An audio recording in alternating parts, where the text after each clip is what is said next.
Hello everyone. Nice to meet you, all of you.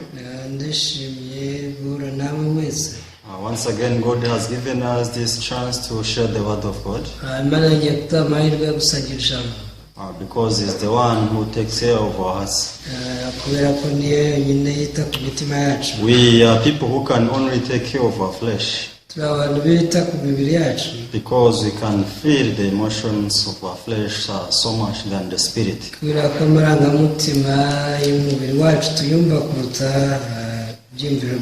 But since we cannot sense the spiritual things, that's why God always pushes us to listen the word of God so that we can grow spiritually.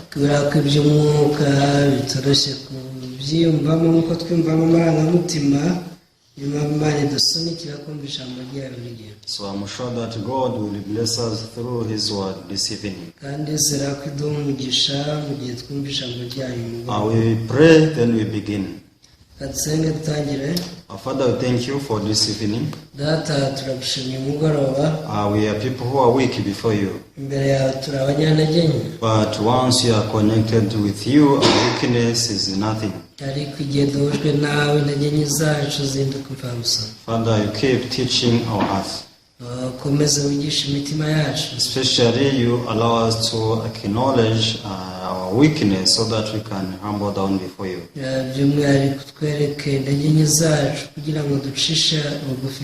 we pray believing the name of Jesus. Amen. So this evening we are sharing from the book of Joshua chapter 20.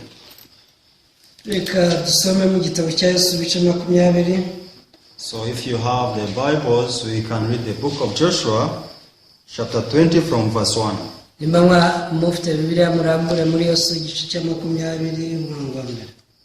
So because of time we shall read in Kinyarwanda.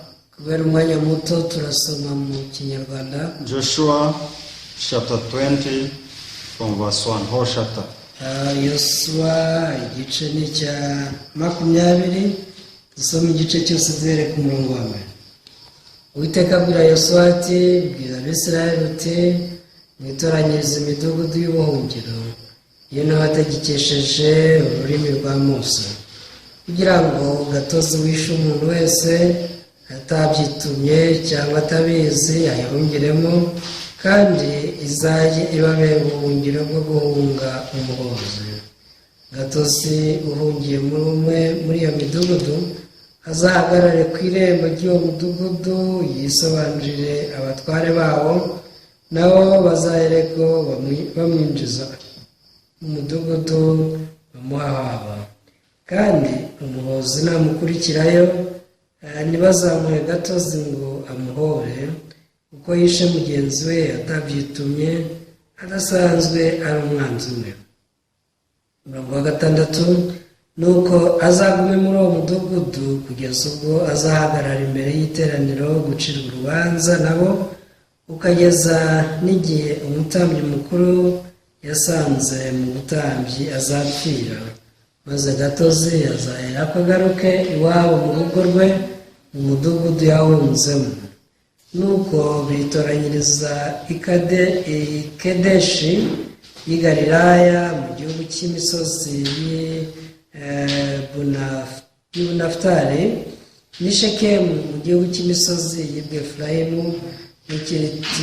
ni Kirjath Arba, ayo Hebron mu gihugu cy'imisozi y'Ubuyuda.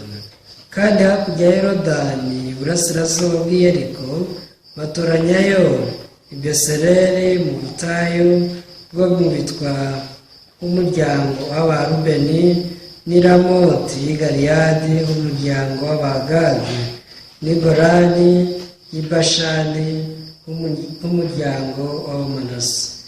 Iyo niyo midugudu yakubitiwe Abisirayeli bose n'umunyamahanga wese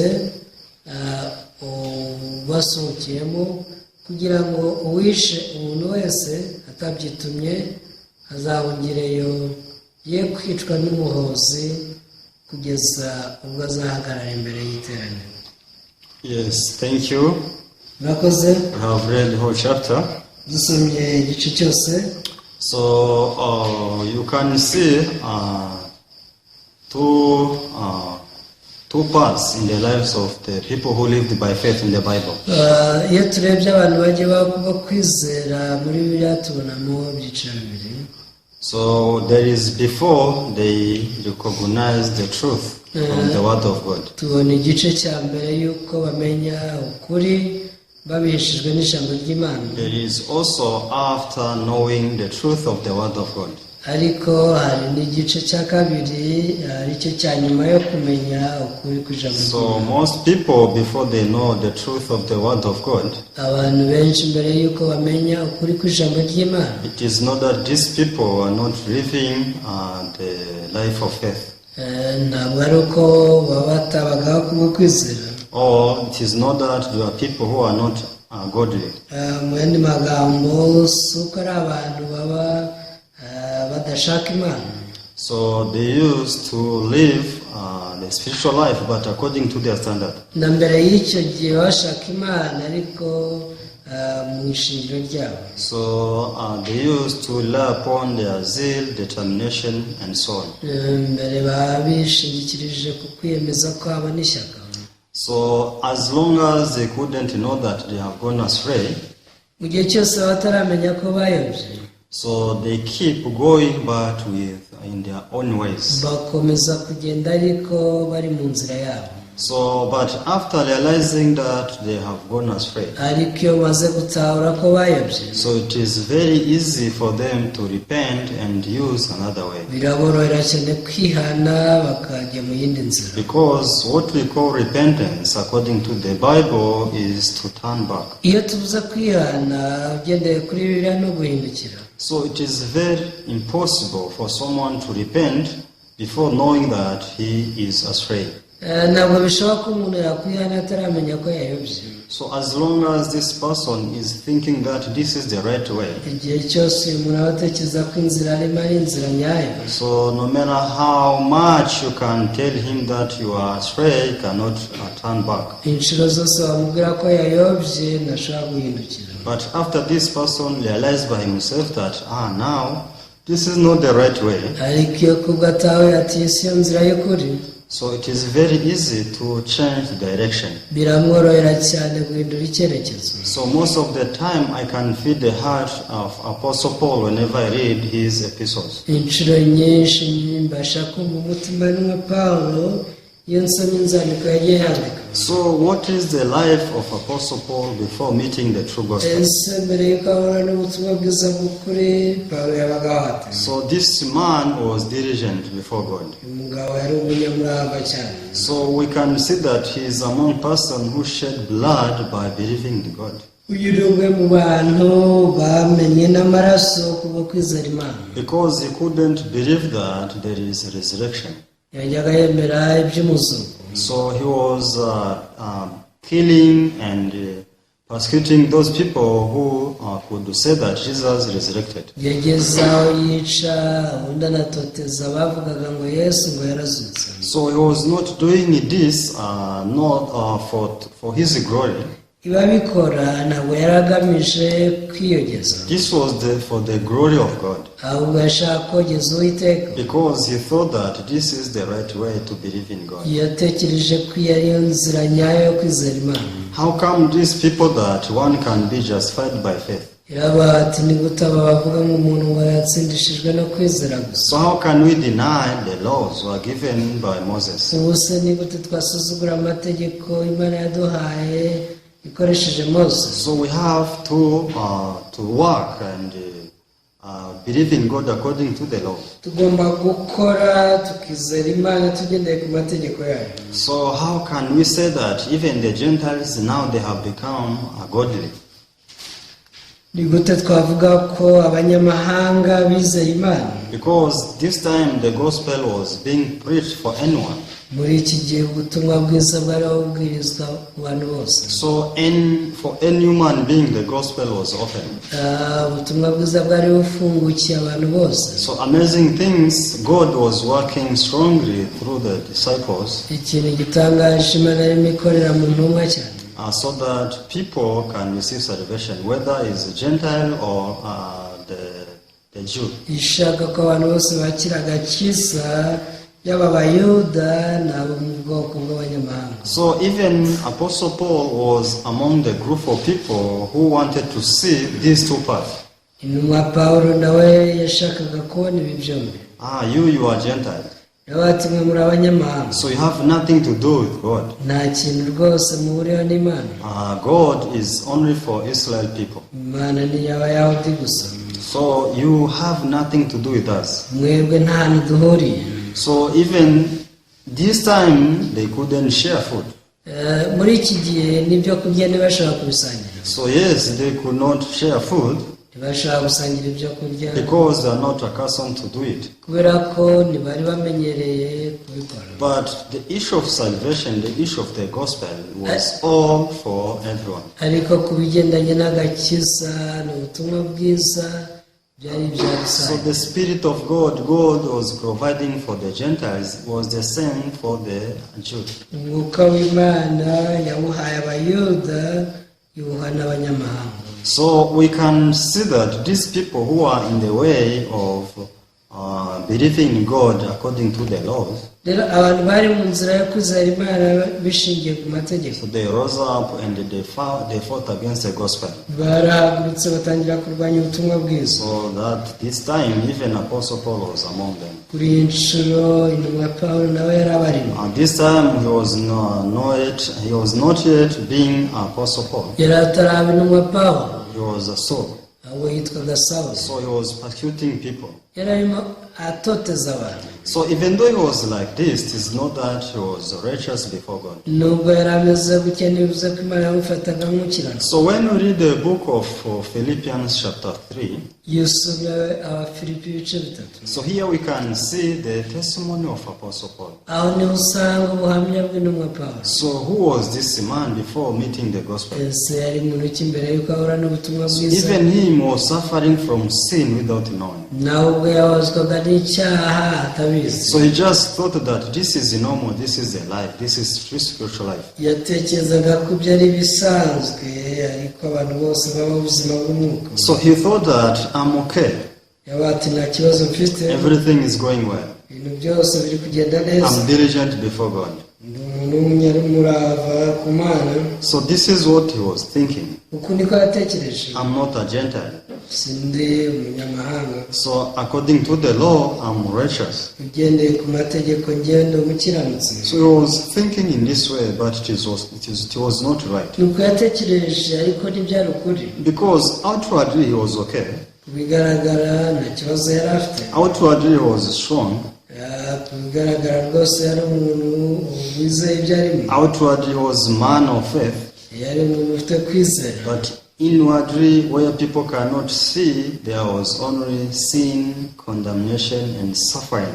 ariko muri imbere abantu batabona harimo icyaha, kwicira witeka n'umubabaro. So even though he was diligent, but since he was a sinner before God, nubwo yari umunyeshyaka imbere y'Imana, ariko ko yari umunyabyaha, this was nothing because he couldn't have the true peace in his heart. ibi byabaye imfabusa kuko ntiyashobora kugira amahoro nyayo ku Mana. So because Bible says that there is no peace for sinners, Bibiliya ivuga ngo ni amahoro y'abanyabyaha.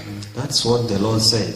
ibyo ni byo Uwiteka avuga. As long as one is a still sinner, igihe umuntu aba akiri umunyabyaha, even if he may have a lot of wealth, nubwo yaba afite ubutunzi bwinshi, even if he may be strong, nubwo yaba akomeye, even if he is so much diligent, nubwo yaba ari umunyamurava mwinshi, so this person cannot have the true peace in his or her heart. uyu ntashobora kugira amahoro y'ukuri mu mutima we. So when we read the book of 2 Kings chapter 5, iyo usomye urwa kabiri rw'abami ibice 5, here we can see the man called Naaman. aho usangamo umugabo witwa Namani. Who was he? ese Namani yari muntu ki? So Naaman was a great man Namani yari umuntu ukomeye, because he was a general. yari umujenerali. So we can say that he was a second to the king. tubona ko yazaga ku mwanya wa kabiri nyuma y'umwami. Everything he could speak was supposed to be accepted easily. ibyo yavugaga byose byagombaga kwemerwa mu buryo bworoshye. But what was the problem with Naaman? hasi ikibazo Namani yari afite n'ikihe? So Naaman, in his eyes, in his thoughts, he was a general. mu bitekerezo bya Namani no mu maso ye yari umujenerali. He was a really great man. yari umuntu ukomeye cyane. He was honorable man.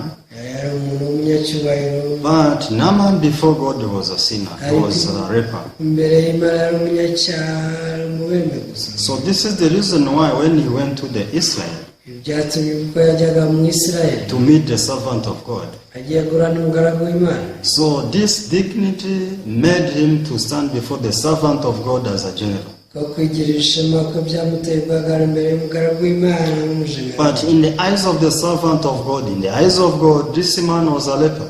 ariko mu maso y'Imana, mu maso y'umugaragu w'Imana ntacyo yari kiretse kuba umubembe. So when can Naaman be free from lepers? nubwo Namani azabahoka ibibembe gute? When can he be free from leprosy? ni gute azabahoka ibibembe bye? It is when Naaman stand in the position of being a leper, not a general.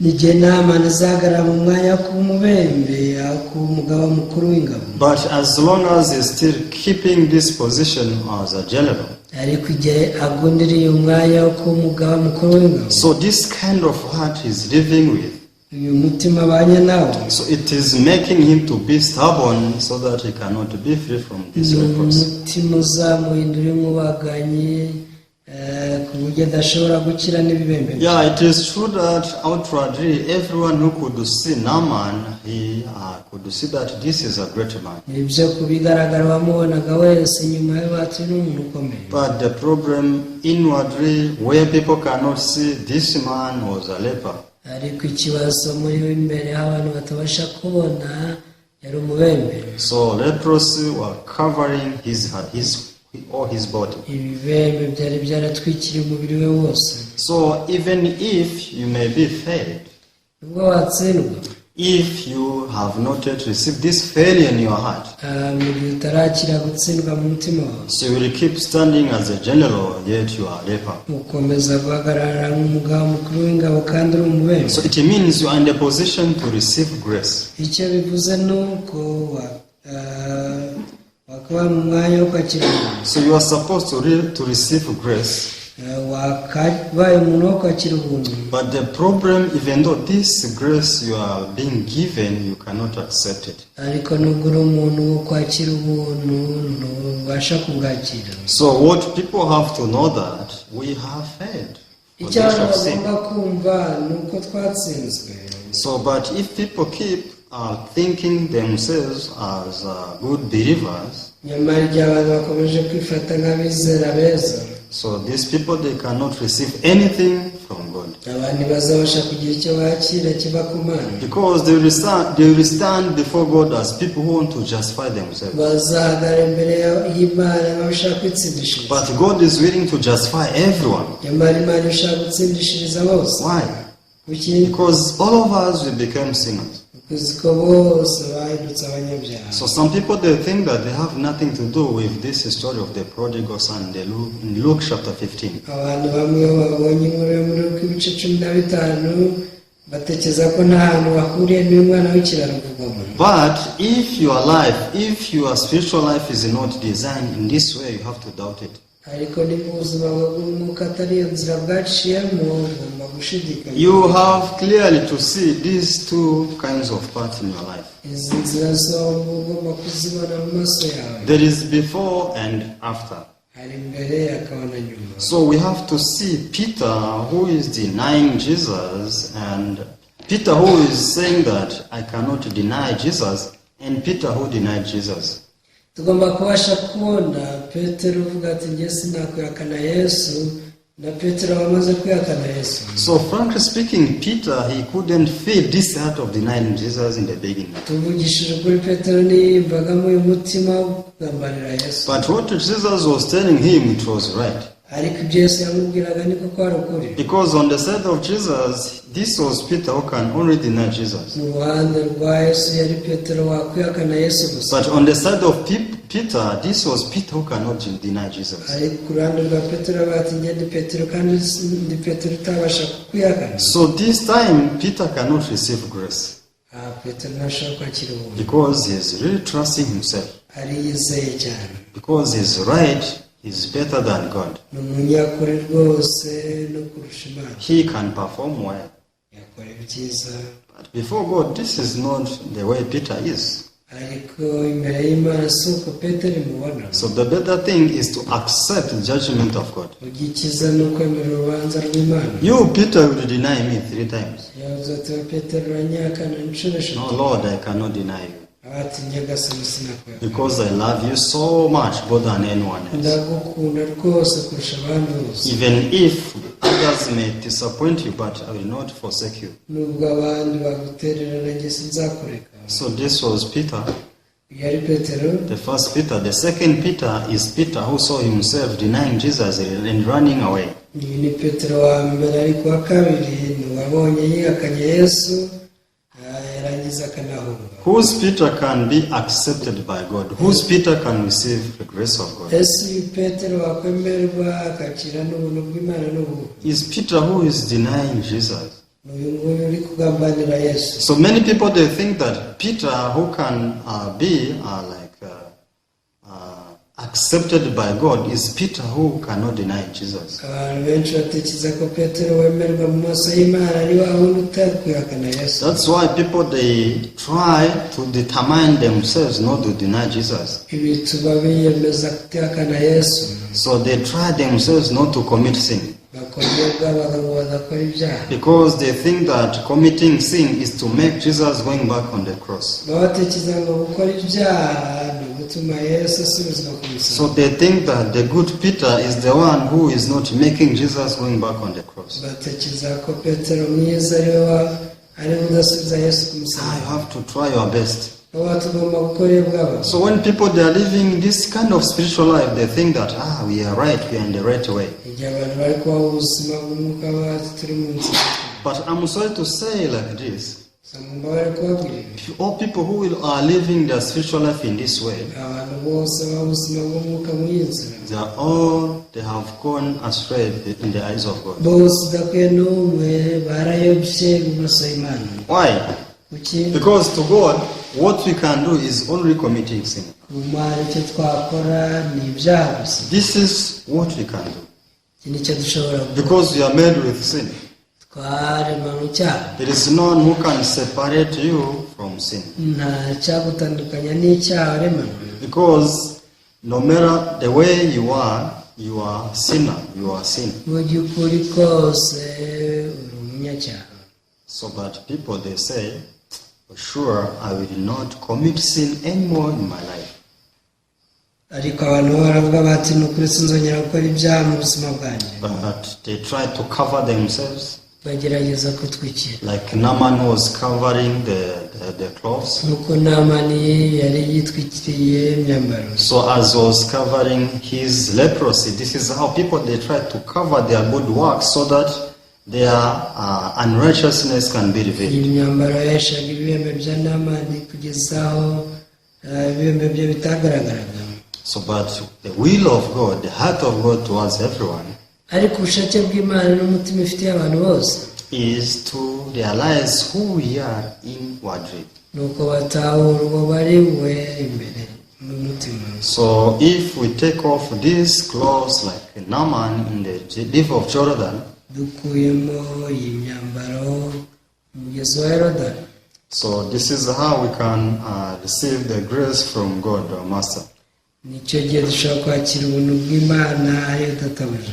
So the reason why people keep insisting and not to commit sin, igituma abantu bakomeza gutsimbara bavuga ko batazakora icyaha. so it's because this had to think that they are strong, they are great, they can make it, is not yet died. Babiterwa n'uko umutima kuvuga ngo turakomeye, ntabwo twakora icyaha, twabishobora, ntabwo urapfa. So we have to know that we are not the one to decide to commit sin. Tugomba kumenya ko atari twe duhitamo kudakora icyaha. So we are like machine.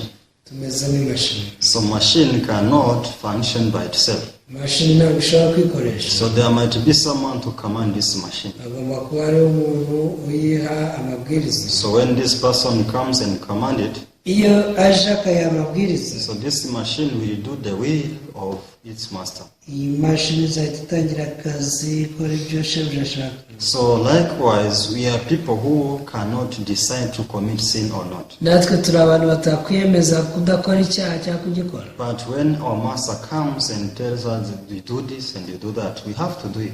gusa igihe databuja aje akavuga tugomba gukora iki, ugomba kugikora nyine, We have no other choice. nta yandi mahitamo. But people, they trust themselves and say, I can manage it well. gusa abantu baba barizera ko bati ntabikora neza, But no one cannot manage to commit sin or not. ariko ntababasha gukemura ikibazo cyo gukora icyaha no kutagikora. So since people, they think that they are the ones to decide to commit sin, gusa kubera ko abantu batekereza ko aribo banzura, so always this condemnation is full of their hearts. bituma urubanza rw'ibyaha ruhora rwuzuye mu mitima yabo. So I want us to go back in the story we read, reka dusubire ku nkuru twasomye uyu munsi. because we have read the book of Joshua chapter 20. twasomye yosuwa igice cya 20. So this is the time when the children of Israel were coming out of the land of Egypt. iyi ni inkuru y'igihe abana ba Isirayeli bavaga mu Egiputa, So they were heading to the land of promise. barimo bajya mu gihugu cy'isezerano. So as you know, from the Egypt they crossed over the Red Sea. murabizi ko bambutse inyanja itukura, So not only Red Sea, they reached on the river of Jordan. yewe bageze no ku mugezi wa Yorodani. So arriving on the river of Jordan, they crossed the river of Jordan by the help of God.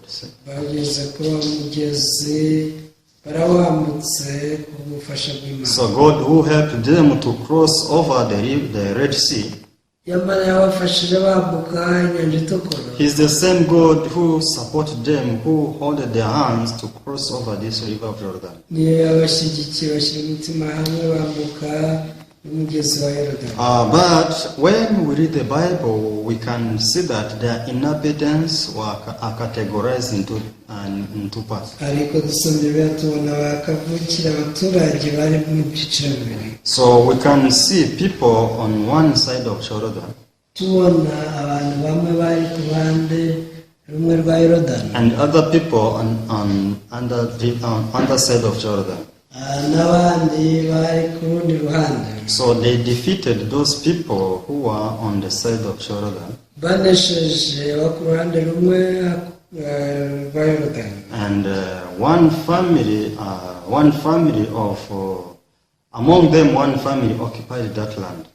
hari umuryango umwe wahise ufata icyo gihugu. So others, they kept on walking in the land of promise. abandi bo barakomeza bajya mu gihugu cy'isezerano. But there is something God spoke to them. ariko hari ikintu Imana yavuganye nabo. So arriving the land of promise, bageze mu gihugu Imana yabasezeranye. so this was promised to them through Moses before he died. mbere y'uko Musa apfa Imana yarabasezeranije. So if you arrive in the land of promise, yarababwiye ati nimugera mu gihugu cy'isezerano, so you have to choose this refugee camp. muzahitemo imidugudu y'ubuhungiro. So now they are not led by Moses, they are led by Joshua. kugeza ubu ntabwo bari kumwe na Mose ahubwo bari kumwe na Yesu. So from verse 1, Bible says that the Lord spoke to Joshua saying, guhera ku murongo wa mbere biravuga ngo Uwiteka abwira Yesu ati, speak to the children of Israel saying, appoint for yourselves cities of refuge, of which I spoke to you through Moses. bwira Abisirayeli uti mwitoranyirize imidugudu y'ubuhungiro iyo nabategekesheje ururimi rwa Mose. Here Bible is talking about the cities of refuge. Bibiri iri kuvuga ku midugudu y'ubuhungiro. So when we keep reading this chapter, we can see that not everyone was supposed to come in these cities of refuge. iyo usomye iki gice cyose kigusobanura neza ko atari umuntu wese wazaga muri uyu mujyi w'ubuhungiro. Because one side of Jordan we can see 3 cities and another side also 3 cities. uruhande rumwe rwa Yorodani hari imidugudu 3 no ku rundi hari indi 3. So there is something essential Bible is saying here. hari ikintu cy'ingirakamaro biri kuvuga hano. Verse 3 says that the slayer who kills a person accidentally or you unintentionally may flee there, and they shall be your refuge from the avenger of blood. Murongo wa gatatu uravuga ngo kugira ngo gatosi wishe umuntu wese atabyitumiye cyangwa atabizi ayihungiremo, kandi izajya ibabera ubuhungiro bwo guhunga umuhozo. So this is something essential people they have to know. Ibi byari ibintu by'ingenzi abantu bagomba kumenya. So not everyone was supposed to come in these cities of refuge. Ntabwo ari abantu bose bari bemerewe kuza muri iyi midugudu y'ubuhungiro. As Bible is speaking on this verse 3, nk'uko umurongo wa gatatu birivuze, this is a man who was killed a person unintentionally or accidentally. wari wemerewe kuzamo ni umuntu wishe undi atabyitumye atabigambiriye. Because if you could kill someone not accidentally, uramutse wishe umuntu wabigambiriye, so the people on the gate could not receive you. abari ku irembo ntibashobora They kukwakira. had to explain to you, this is city of refuge for the people who killed unintentionally. barakubwiraga bati wayobye, iyi ni imidugudu isamo abantu bakoze icyaha cyangwa se bishe umuntu batabyitumye. So now the children of Israel, they knew what to do. Abisirayeli bari babizi neza. Now I have made sin. bati dore nakoze icyaha. So I am not willing to kill this person now, and now he is dead. dore sinashaka kwica umuntu ariko dore kubw'impanuka ndamwishe. So immediately they have to run towards the cities of refuge. ako kanya bari rukankaga bakajya mu mudugudu w'ubuhungiro. Because there is nowhere else they could find life, they could survive. n'ahandi hantu bashobora kubonera ubuzima ngo barokoke. Because these avengers were running behind them, willing to revenge. kubera ko abahozi barabakurikiraga ngo babice bihorere. So they had to run very quickly and rush to the cities of refuge. bagendaga biruka cyane kugeza igihe bagereye mu mudugudu w'ubuhungiro. So what the Bible is saying, if someone is received in this city of refuge, ubu icyo biri tubwira no ko umuntu wakiriwe muri uyu mudugudu w'ubuhungiro. so even though this avenger is coming to ask this person to come out, nubwo umuhozi yaza akamusaba ati rwose mu musore, please, this person killed my relative. uyu muntu yishe mwene wacu, I want him to get out. ndashaka umusore. So this person is already in the city of refuge. ubu yabaga yamaze kwinjiramo imbere mu mudugudu w'ubuhungiro, He cannot come out. yashaka gusohoka. He is safe. yabaga He atekanye, is secured. yabaga afite umutekano. So Bible is saying he has to wait until he stands before the congregation. biravuga ngo yagomba kugumamo kugeza igihe azagana imbere y'iteraniro aburana. So and he had to go out in the normal life when the priest he found in these cities died. kandi kugira ngo asubire mu buzima busanzwe yategezaga ko umutambyi yasanze muri uyu mudugudu abanza agapfa. So why people could think about these cities of refuge? kubera icyo abantu batekerezaga kuri iyi midugudu y'ubuhungiro. So this was like the promise of God. ubundi ryari isezerano ry'Imana. Because God says you will only live when you are in the city of refuge. Imana yababwiye iti muzabaho nimugera mu mudugudu w'ubuhungiro gusa. On the land of Israel, only in the city of refuge is where you have your life. mu gihugu cya Isirayeli abantu nk'amwe muzaba mufite gakondo ni mu mudugudu y'ubuhungiro. So if you don't run towards the city of refuge, kubera ko nimutirukanyira muri iyo midugudu, so let your blood be on you. amaraso yanyu ntazagire ubabaza. So because of this, people they had to keep this law. ibi byatumye abantu babika iri tegeko. Let me go in the city of refuge where I can have hope. bakavuga bati reka njye mu mudugudu w'ubuhungiro niho nzabonera ibyiringiro. So there is no one else who can receive me, who can welcome me. nta wundi ushaka kunyakira. Because now I'm a sinner. ubu ndi umunyacyaha. Now I'm full of blood. ubu ndi kubarwaho amaraso. So everyone who can see me can realize that I'm a murderer. uwambona wese yamenya ko ndi umwicanyi. I have shed blood. kubera ko namenye amaraso. Everyone who sees me will kill me. uzambona wese azanyica. But only in the city of refuge is where I can have rest. ariko mu mudugudu w'ubuhungiro honyine naruhukira. So in this way they had to run away in the rush and enter in this city of refuge. iki nicyo cyabateraga kwirukanka cyane bagahungira mu midugudu n'imidugudu. So Bible is always seeking us the true peace, the true rest. buri gihe bidushakira ibyiringiro nyabyo, amahoro y'ukuri. So whenever I read the Bible, I can see that God is always positive to us. igihe cyose nsomye birambona ko Imana ibidushakira ibyiza. I have never seen God be negative to us. sinigeze mbona Imana ishakira abantu bibi. So this makes God to be trustworthy. ni nayo mpamvu Imana yahindutse iyo kwizerwa. God cannot disappoint people.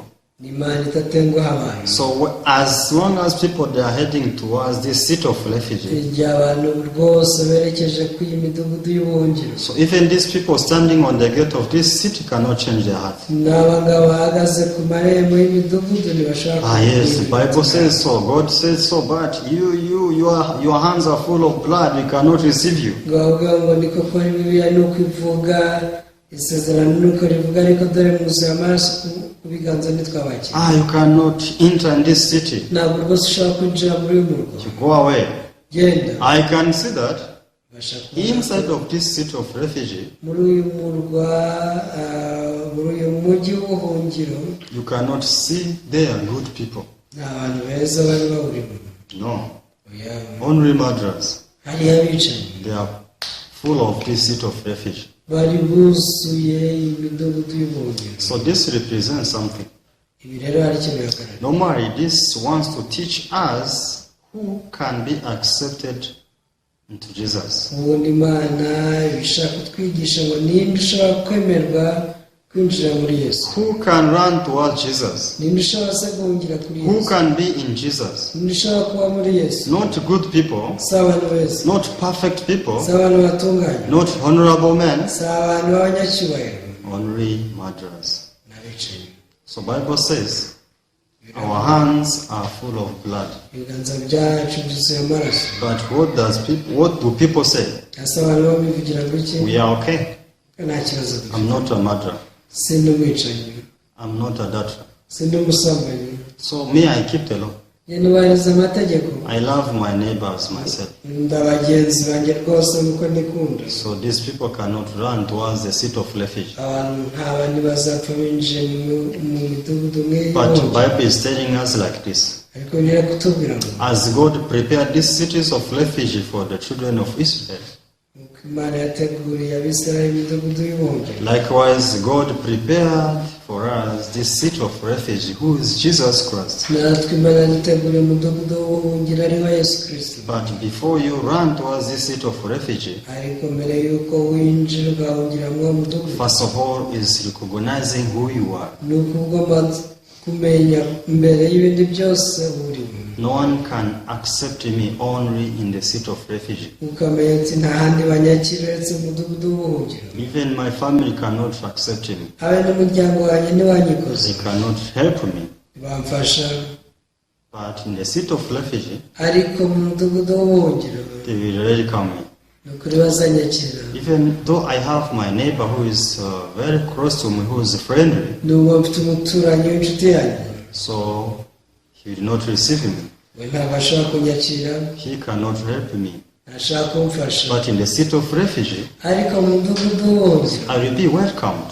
nzakirwayo, I will be accepted. nzemerwayo. So no one will keep following me anymore. ntawe uzongera kungendaho. I'm secured, I'm protected. ndatekanye rwose, ndarinzwe. So we are so much thankful because God prepared and provided this city of refuge for us. turashima Imana cyane ko yaduteguriye umudugudu w'ubuhungiro. So I want us to read the book of Philippians, reka dusome igitabo cy'Abafilipi, chapter 3, verse 9. Abafilipi igice cya gatatu umurongo w'icyenda. Philippians chapter 3, verse 9. Abafilipi dusoma umurongo umwe gusa wa nyuma. Abafilipi gatatu umurongo wa cyenda. And be found in him, not having my own righteousness which is from the law, but that which is through faith in Christ, the righteousness which is from God by faith. kandi mboneke ko ndi muri we, ntafite gukiranuka kwanjye kuva mu mategeko, ahubwo mfite ukuzanwa no kwizera Kristo, ariko gukiranuka kuva ku Mana guheshwa no kwizera. Yes. This is the testimony of Apostle Paul. ni ubuhamya bw'intumwa Pawulo. Being in him, Mboneke ko ndi muri we, not because of my righteousness, atari ugukiranuka kwanjye kwangejeje, but the righteousness of God by believing in Jesus. gukiranuka kwa Yesu kuzanwa no kwizera. For being in Jesus is not because we are good, Kuba muri Yesu ntabwo twabeshejwe n'uko turi beza, so that we are supposed to be killed. twari abantu bagomba kwicwa. So everyone can kill you, can kill us. Umuntu wese rwose yakatwishe, But being in Jesus, ariko kuba muri Yesu we are so much thankful. turanezerewe cyane. We are not boasting on ourselves, but we are boasting on Jesus. Ntabwo twirata ahubwo turata Yesu. The last verse in the book of Romans chapter 8 verse 1. Umurongo umwe mu gitabo cy'Abaroma 18:1. There is therefore no condemnation to those who are in Christ Jesus, who do not walk according to the flesh, but according to the Spirit. Baravuga ngo nuko rero n'abari muri Kristo Yesu ateka bazacirwaho ari bo bagendera mu mwuka batagendera mu nzira za So kamere. only in Jesus there is no condemnation. Ni muri Yesu honyine hataba gucirwaho iteka. Out of Jesus, Hanze ya Yesu only condemnation. urubanza gusa, Only death urupfu gusa, is full of death. nibyo biba bihuzuye. So that's why God prepared Jesus for us, Iyi niyo mpamvu Imana yaduteguriye Yesu for our city of refuge, ngo aduhindukire umudugudu so that we can have the true rest there. kugira ngo nituhagera tuhagirire ikiruhuko. But before entering into Jesus, before being into Jesus, Nyamara mbere yo kuba muri Yesu we have to know that we cannot achieve the righteousness by ourselves. tugomba kumenya ko gukiranuka tutakwigezaho. We are filthy, Turi babi, turanduye, we are murderers, turabicanyi, we are supposed to be killed. twakishwe ubundi natwe. Those are who we are in the eyes of God. Uko niko turi mu maso y'Imana. That's why God prepared this city of refuge for us. Niyo mpamvu Imana yaduteguriye umudugudu w'ubuhungiro. I hope everyone can put down everything of yours and remain empty and remain naked, so that you can see that you are a person who need only to be into Jesus. Reka nizere ko mwese mushyira ibintu byose hasi mugasigara mwambaye ubusa, kugira ngo mutahure ko muri abantu bakeneye ko muri Yesu. So thank you so much. Ndabashimye cyane. I'll close by here. Reka nsoreza. Let's pray. Dusenge. Our Father, we thank you for this evening. Data, tugushimiye umugoroba. We thank you so much because you prepared this city of refuge for us. Tugushimiye ko waduteguriye umudugudu w'ubuhungiro. So Father, we are supposed to perish. Hari abantu bo kurimbuka data. But Lord, as long as whenever I think what you did for us through Jesus, we are so much thankful. Igihe cyose dutekereje ibyo wadukoreye binyuze muri Yesu, twumva dushima cyane. Not good people into Jesus. Si abantu beza bari muri Yesu, Don't the righteous people, si n'abakiranuka, but sinners, dirty people, ni abanyabyaha bari bahindaye, those murderers. abicanyi. They are only ones who can be into Jesus. Bene aba nibo bashobora kuba muri Yesu. They are those who are so much thankful. Nibo banezerewe kandi bashima. They are always saying that, I'm sure we are people who are worthy to be destroyed. Buri gihe bavuga bati ni ukuri twe abantu bo kurimbuka. But we cannot understand why we are not being judged. Ariko ntitwumva uburyo tudacirwaho iteka. So thank you, Jesus, because you are cross. Turagushimiye Yesu kubw'umusaraba wawe. So Lord, we thank you for this evening. Tugushimiye umugoroba Nyagasani. So you keep teaching our hands so that we can be humble before the word of God. Ukomeze wigisha imitima yacu guca bugufi imbere y'ijambo ryawe. In the name of Jesus, we pray everything. Tubisabye byose mu izina rya Yesu. Amen. Amen.